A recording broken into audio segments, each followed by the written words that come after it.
Hey there! You're moving and you've got questions. Well, we've got answers. Let's review the 8 most common questions that our estimators get from a customer before buying a move. Number 1, how much does it cost to move? Number 2, how long does a move usually take? Number 3, what happens if something breaks? Number 4, do you offer storage? Number 5, do I have to share a truck with other people? Number 6, are you a move broker? Number 7, are your moving crew employees or contractors? And number 8, how do I pay for moving and when? So let's jump in. Number 1, how much does it cost to move? Well, we can start with the obvious, it depends, but it depends on a few items. Like when you're moving, where you're moving from and to, and what services other than actual transportation will you be buying. Now, our local moves are charged by the hour, not by weight. Now, your price will be based on the number of crew and trucks used to facilitate your move. Charges start when the truck and team leave the warehouse and end when they arrive back, because we charge for the whole time that they're in the service of your move. Now, while rates vary from time and location, most customers can expect to pay between $1,800 and $3,300 for a local move. Now, they can be higher too, depending on what services you need and how extensive your move, and they can also go lower than this, although all moves are subject to a minimum amount depending on the location. Interstate moves, however, are charged by weight and distance, and they use a tariff to match the weight and distance of your shipment to a rate that will be used in the case of a non-binding estimate. So in a non-binding estimate, it means that while we give you an estimate of the price, we will charge you once we get an actual weight of your shipment. This price could be higher or lower than the estimate. Alternatively, you could opt for a binding estimate, and that bases the price on the inventory and the scope of services that you need. As long as the inventory matches what is moved and the estimated scope matches what is performed, then you'll know your price before you move. It is binding, meaning unchangeable. And there are pros and cons to each binding and non-binding estimate types, which you can learn more about on our website. We've written extensive articles in our Learning Center about this topic specifically. But returning to price, it can vary widely, but most people can expect to pay between $3,500 and $7,000 for an interstate move. Now, our peak season can increase these rates, and other services that you might want to add can add to the price too. That price can also be lower, but again, it's subject to minimums.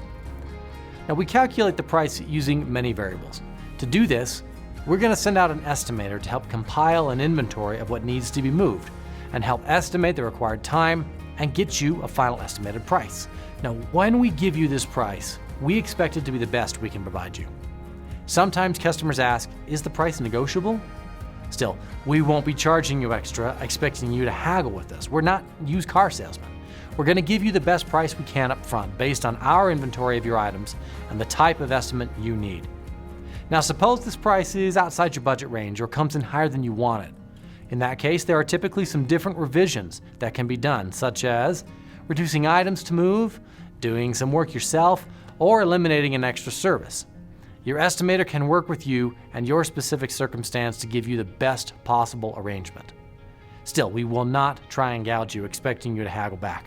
We try to provide you with our best price up front because we believe in being honest. Lastly, let us stress that we can never issue a binding estimate or even promise any rates without firm move dates and a booked move. And this is because our price is dependent on the demand for our services. For example, during the summer, when everybody wants to move, prices are higher and they change quickly. Therefore, by the time you book with us, the rates might have changed from what was quoted. And if you're looking to move during that time, work with your estimator to know if prices change quickly and factor into your decision. Once you're on the books though, your price is locked in unless you opt to change the scope or the inventory. Number 2, how long does a move usually take? Now, if you've never moved before, this can be a tricky thing. You want to plan around the move, and we get that. We'll do our best to condense your move into as little time as possible because it helps you and helps us serve the most customers. So to start, every move is unique. The length of the move will depend on your situation, but here are some general time frames that apply to most customers. Packing, if we're doing it for you, 1 to 3 days. Loading, 1 to 3 days. Now, transit can be a few days to up to 2 weeks, depending on where you're going, and unloading again, 1 to 3 days. So all in, it's typically 2 to 3 weeks for interstate moves. Local moves are typically 1 to 3 days in total. Now, your specific circumstance could change this, so your estimator will review the specifics of your move. However, once you know how long it will take to move you, most people's next question is, when will I load? Well, your estimator will put in your move contract details about when we will load you. Keep in mind though, it's typically a range of a few days instead of a firm date. Now we do this because with high demand for services, promising a specific day is not usually possible. However, we'll be as upfront as we can about when we can load your shipment. Some local moves can get firm dates though, depending on the time of the year and our availability, but for most customers, expect to see a range spanning a few days on when we'll be there to load your home. And the same is true for delivery. Your contract will list a range of dates, called a delivery spread, instead of a single date. But what does this mean? Can you just pick the day and that time to receive your move at destination? No. We develop this date range based on how many miles your driver needs to drive and how much weight your shipment has. Like airline pilots, there are rules to how long a driver can operate in a single day. They need their rest too to drive safely. Whether your driver is going coast to coast or just state to state, the driver must follow stringent guidelines put in force by the federal government. Among all the rules they must follow, regulations limit drivers to a specific number of hours per day. They're required to electronically log that time and mileage to prove that they are complying with these regulations. And if they break these rules, a roadside inspection by government officials will shut down the driver. Now, they aren't allowed to move the truck if that happens, and that leaves your belongings stranded. Nobody wants that. To further add to the logistics, the driver may also need to stop along their route to load and unload additional shipments onto the truck. Now, each truck is packed to try to maximize efficiency, so that each customer can get loaded and unloaded as quickly as possible. And not only that, but when trucks are utilized more efficiently, it keeps moving costs lower for customers, and that's one of the benefits of using a van line. Now, we've mentioned unforeseen or logistical changes a few times, both in loading and unloading, but what would those be? And how likely are they? Things like mechanical failures, weather-related storms, hurricanes, blizzards. These are all factors that can come into play and affect the time frame that your actual delivery occurs. These are things outside the driver's control. Still, they can and do play into when the actual delivery happens during the delivery spread. And while they aren't necessarily common, they do occur. So it's best to be aware so that you can plan a contingency if they do happen. As a moving company, we've moved hundreds of thousands of customers over our 70+ years in business. And our job is to give you the best, most realistic picture about how your move will progress, because we believe that the more you know, the better your experience will be, and that's what we want. So what does all this delivery information mean for you? First, you will need to be available on any one of the days listed in your delivery spread with a minimum of 2 hours notice. That's the legal requirement from the Department of Transportation that they require of you. Still, we will always attempt to provide you with 24 hours of notification before we deliver. Most drivers can tell you on the day that they load when they intend to unload, barring any logistical or unforeseen changes. Suppose the delivery does somehow move outside the delivery spread. Well, in that case, you may be eligible for a delay claim to help compensate you for the delay. Before you sign your move contract, review that with your estimator and make sure you're eligible and that you know how it works if you need it. While most customers don't ever need to file a delay claim, it is there if you need it.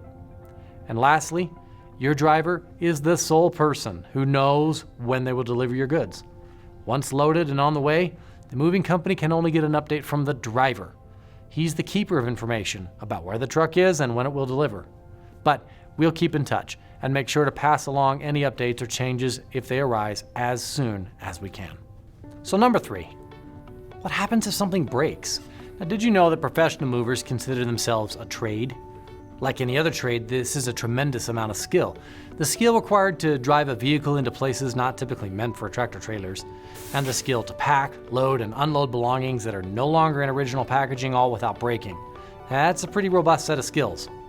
Now, we have a team of veteran crew and drivers that are some of the best in this business.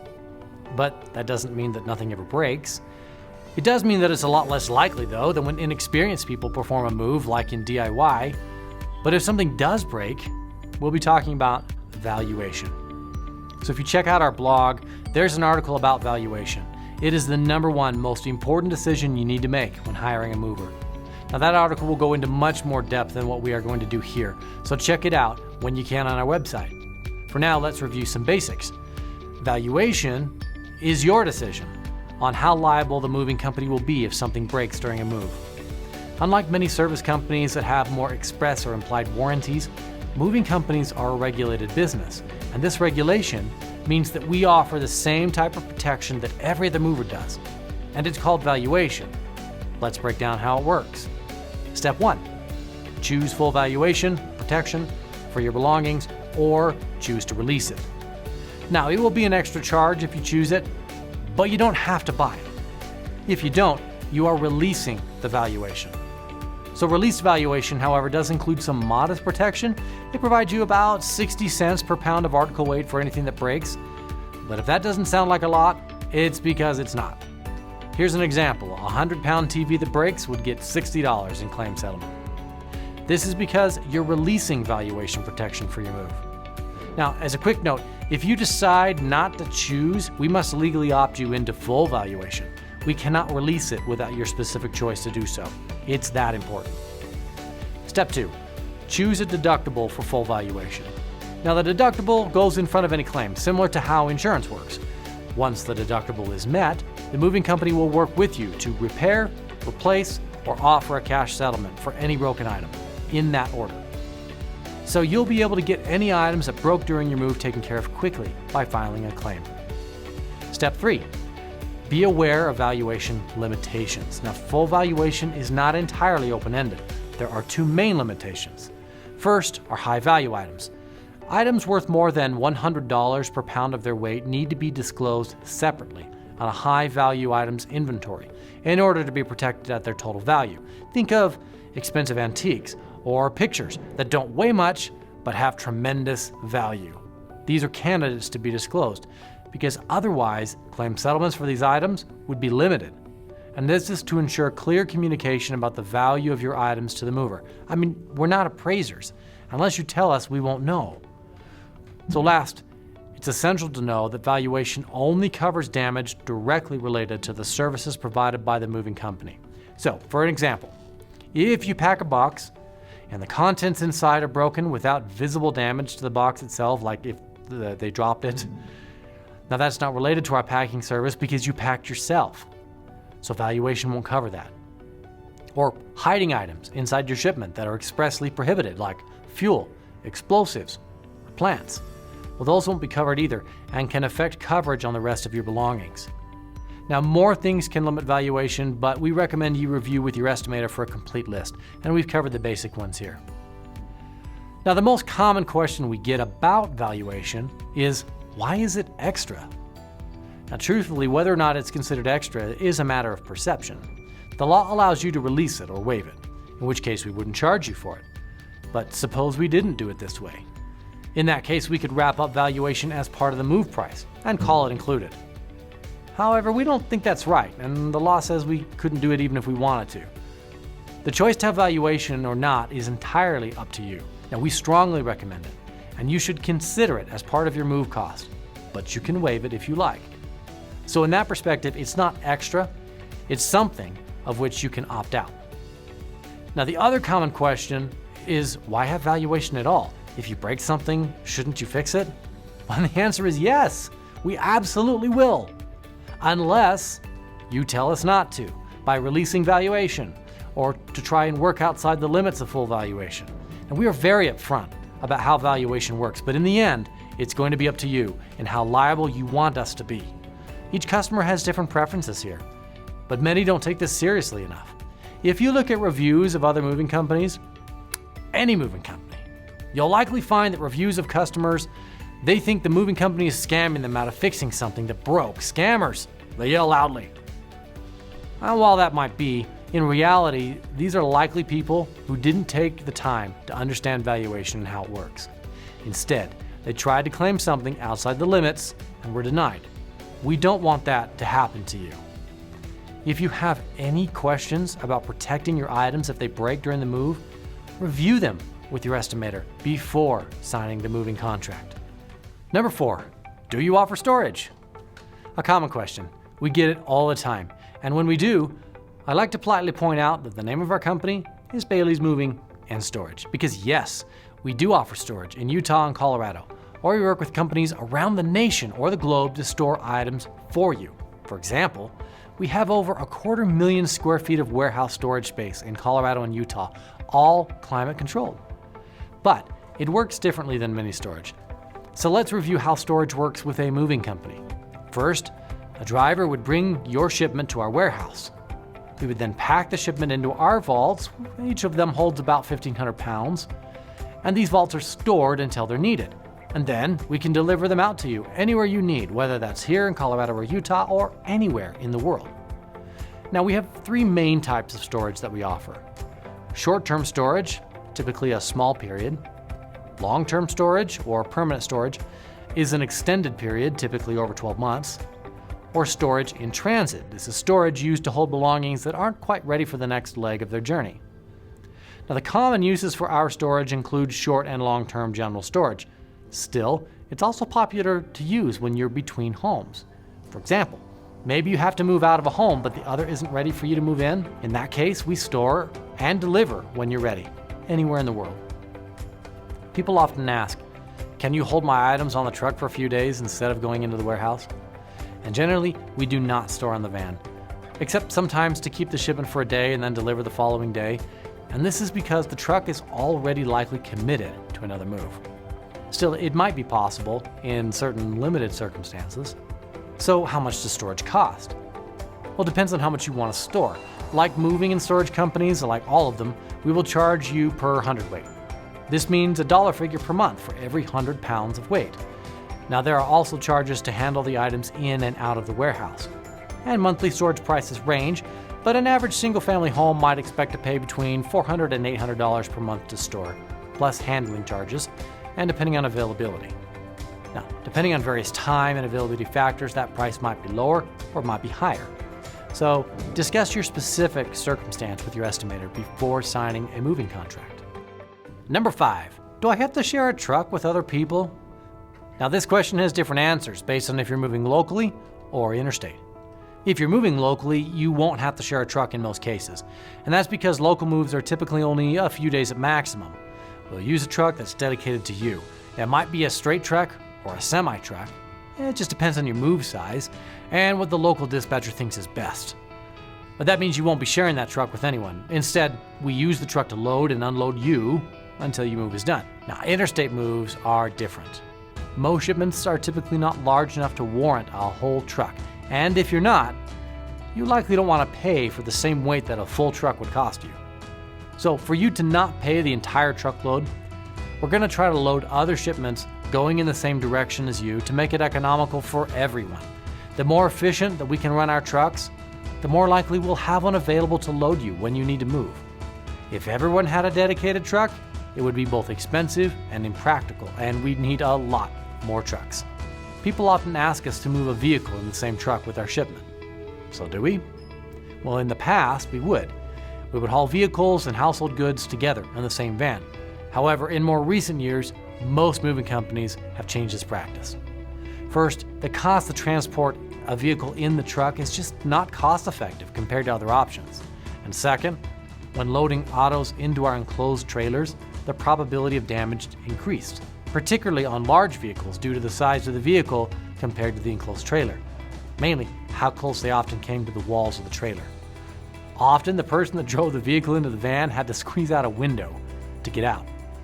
This would occasionally cause some scratches to the vehicle, but also, if household goods shifted while in transit, damages would occur. Now, we had procedures to secure the cars, and they worked very well. Still, comparatively, auto transport trailers have a specific tie-down system to accommodate every make, model, and car size, and as a result, they transport with more positive results, minor damage, if any, and better cost. So for that reason, it's likely that we will not transport your vehicle on a trailer anymore. Number 6, are you a move broker? Now, while we get this question, it has a few variations. First, you might ask, what is a move broker? Well, a move broker is a company who acts as a middleman between a moving customer and a moving company that will perform the move. And it works like this. You're online and you're shopping for moving quotes, and you get a website that promises low move costs. So you get a bid and you book. But the people who come out to move you are not the same as the people who are listed on the website, and you probably have never heard of them at all. Now, many people hire a move broker without really realizing it. While hiring a move broker versus a moving company has pros and cons, and we have a very detailed article about this on our website that you can read, the main difference is that move brokers have the incentive to hire the cheapest movers. As a result, they can't control the quality to the same level that you can when you hire the people that will move you. And that's because move brokers keep the difference between whatever they charge you and whatever they pay the moving company. So, are we a move broker? No. And here's how you know. When we come to load or unload you, you'll have our team and our trucks involved. We operate a fleet that's more than 80 vehicles, employees, and drivers who are well trained and have worked with us for years. Move brokers don't have any of this. They're just an office because they don't move anyone. So we aren't a broker, but this becomes a little confusing if you're going to move interstate. As an Allied Van Lines agent, sometimes crew or trucks that aren't owned by Bailey's Moving and Storage are involved, but this doesn't mean we're a broker. Allied Van Lines is a family of independent moving companies that all work together to move people around the country. So we don't shop around. We have specific partners. If you're moving to Florida, as an example, Bailey's Moving and Storage does not have an office in Florida, but we can work with the local Allied agent in Florida because we know they'll work in the same standards, regulations, and practices that we do. So in this case, trucks that are part of the Allied Van Lines network from another agent might be involved in your move. However, we still retain control of the quality. We will still be involved at either your origin or destination, depending on how you're moving, in or out of Utah or Colorado. This affiliation helped us move you anywhere globally at a reasonable price because we have select partnerships in Allied agents across the nation and globe. We aren't shopping for the lowest price mover in Florida. We're explicitly using our partner, whom we know has the best quality. Compare this to a broker who will just be shopping for the cheapest rate to service your move and keeping the difference. Number 7. Are your moving crew employees or contractors? This is a great question to ask any mover because it helps you know how they control quality. For Bailey's Moving and Storage, almost all of our moving crew are employees. Our employees work locally, so they're most engaged in loading or unloading customers in the local area in Utah and Colorado. We hire, train, and help them forge careers in the moving trade. And we have many employees who have worked with us for over 20 years. Now, that doesn't mean that we won't use contractors from time to time for specific circumstances. For example, we might use a packing contractor to help get your move packed on time if we aren't able to use our employees for any reason. If we use a contractor, though, we're cautious about ensuring that they always meet the same standards that our employees are expected to uphold. Therefore, we vet our contractors and use only those who perform at a consistently high level. Now, that said, because of the size of our employee crew, it's not as common to see contractors as it would to see our employees in Utah and Colorado. Now, this changes a bit when your shipment is going long distances. In that case, you'll probably be loaded by a driver who works for us as a contractor. These drivers are specialized positions. They have years of experience in the moving trade, so they typically own their own trucks and haul shipments on behalf of Bailey's Moving and Storage. In this industry, we call them owner-operators because they own the trucks and operate them independently. And essentially, every van line works this way because it allows trucks and owner-operators to be the most efficient at hauling shipments, and more efficiency means more capacity to load you when you need to be loaded. In most cases, we've worked with the same owner-operators for many years. We've developed personal relationships with each one of them. They know us and what we expect, and we work with them because they are masters at their craft. They like working with us because we typically have fantastic customers who are informed and prepared for their moves, and this makes everyone's job easier. It's a wonderful relationship, but they aren't employees. In the end, whether an employee or contractor is performing a service for you, we take significant steps to ensure that we're giving you the service that we both expect. Our quality is defined and measured for our teams.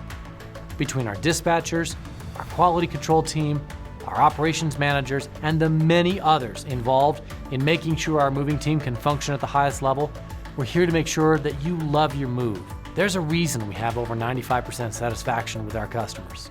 Number 8, how do I pay for moving and when? Now, this is a great question. We're going to take this almost verbatim from the Rules and Responsibilities document prepared by the FMCSA. because the way we collect should be comparable to most other movers. It's a regulated process. Your mover must issue you an honest and truthful freight or expense bill for each shipment transported. In other words, you should know how much you're going to have to pay before you move, or at least have the best possible estimate and be informed about ways it could change. That's what our estimators are specifically there to help you know. When your shipment is delivered, you will be expected to pay either 100% of the charges on a binding estimate or 110% of charges on a non-binding estimate. In addition, you will also be requested to pay the charges for any services that you requested. For example, waiting time, an extra pickup, delivery, storage, things that were done after the contract with your mover was executed and were not included in the estimate, or any changes for services that might have been performed. In Bailey's Moving and Storage's case, we typically pre-authorize a credit card before we load to make sure that your card has sufficient funds for the move. Still, the actual charge happens on or after delivery. Pre-authorizing is a process where we can ask the credit card company if you have enough money on the card for us to charge later. Your mover will then bill after your shipment is delivered for any remaining services. Now, you should verify in advance what method of payment your mover will accept. For us, we prefer credit cards or certified funds.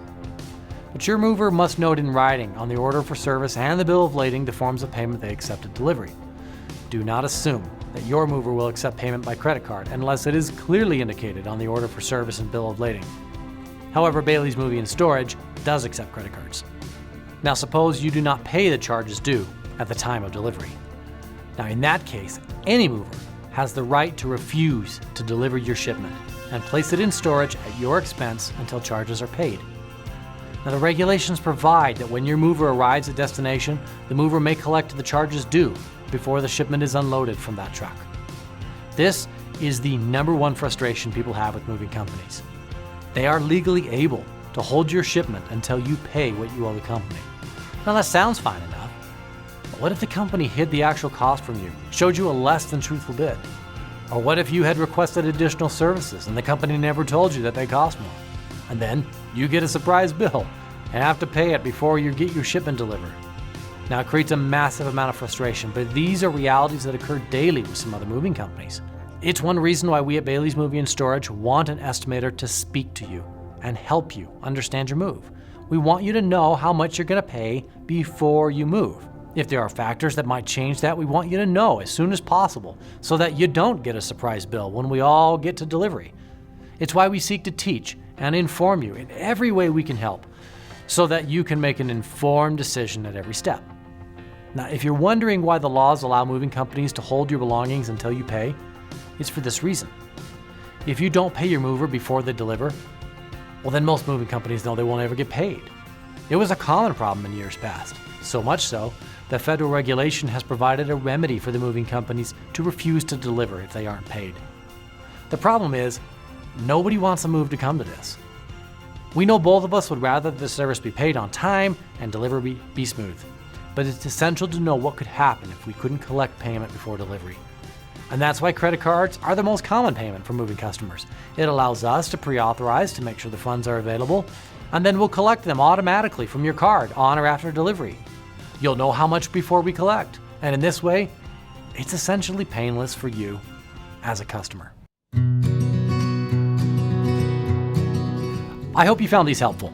These are questions that our estimators typically get when they're in your home, giving you a move estimate. Well, we want you to be aware of what those questions and answers are going to be before they even arrive. So by the time the estimator gets there, you're ready to go and you can make that the most productive, detailed use of your time possible.